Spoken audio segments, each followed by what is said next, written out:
We're here. We're made it. I can imagine doing it with anybody else but you. Babe, I love you. I love you so much.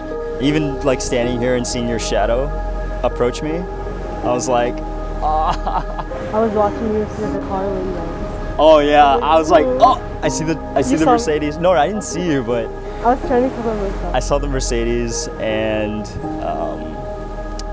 I was like, wow, there's my wife to be. There's my wife to be. Wow. I won't. Wow. You look beautiful.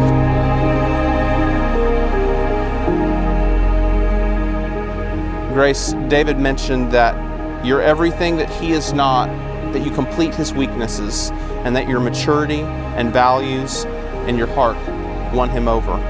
The values that stem from your family is something that he's witnessed daily. Your heart is the foundation to his love for you. He says that he admires your moral compass, that you've never said a negative thing about another person in his presence, and that you aren't even capable of telling a white lie. And because of this, he trusts your word. David, Grace mentioned early on she noted your patience and kindness. She also said it didn't hurt that you're tall, tan, and handsome. She really went for it. One of the things that she admires most about you, David, is how romantic and thoughtful you are. From bringing home a bouquet of flowers on a random day to delivering a boba drink at work, meeting her at your car when she gets home. Simple, everyday things, the special touches that reveal your kindness.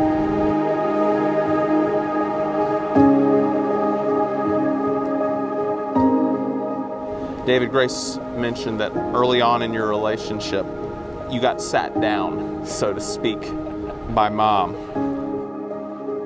You remember Mom. Up till this point, your parents had referred to you as Melanie's fiance's friend.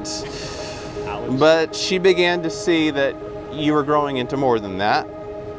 You would stop by and drop off ice cream to her little brother. You would chit-chat with the parents before going out on a date. But on one of those dates, you were out a bit too late. Grace's mom had called all night, unanswered, texted, unanswered. And that next day, she needed to have a conversation with you.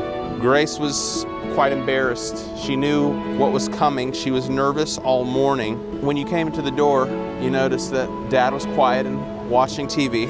Mom was a little bit more stern than normal. This was her oldest child. This is her only daughter. In the back of Grace's mind, she thought that this talk was going to become a battle. But David being David, she wrote, you remained optimistic and strong and continued to reassure her that everything would be okay. But the conversation was tense. You tried to make small talk and asked Mom how her day was going, and she responded curtly, my day is not going well. This was the most serious that Grace had ever seen her mother. But you were serious as well. You answered every question as it came up, as honestly and fully as you could. Grace was still a bit ashamed, or at least embarrassed. You were getting interrogated after all.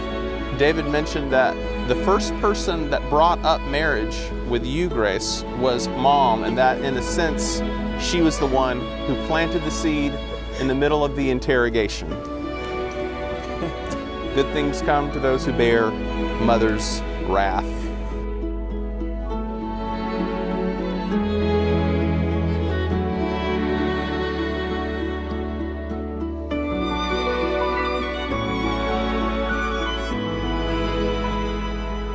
Because of this common story that has been woven together, and your intention to remain with one another as best friends, confidants, and spouses for life, we come to vows which are solemn, as a promise and as an oath.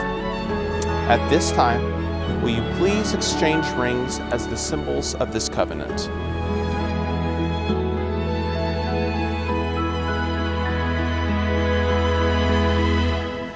Grace, do you promise to take David as your husband in times of victory and loss, ease and difficulty, for as long as you both shall live? I do. And David, do you promise to take Grace as your wife times of victory and loss, ease and difficulty, for as long as you both shall live. I do. Because of this sacred promise made before God and in front of these witnesses, by the authority placed upon me by the Christian Church and the state of Hawaii, I now declare you husband and wife, David and Grace E. You may kiss one another. May you go forward now, joined by the covenant of God's blessings, husband and wife. Amen.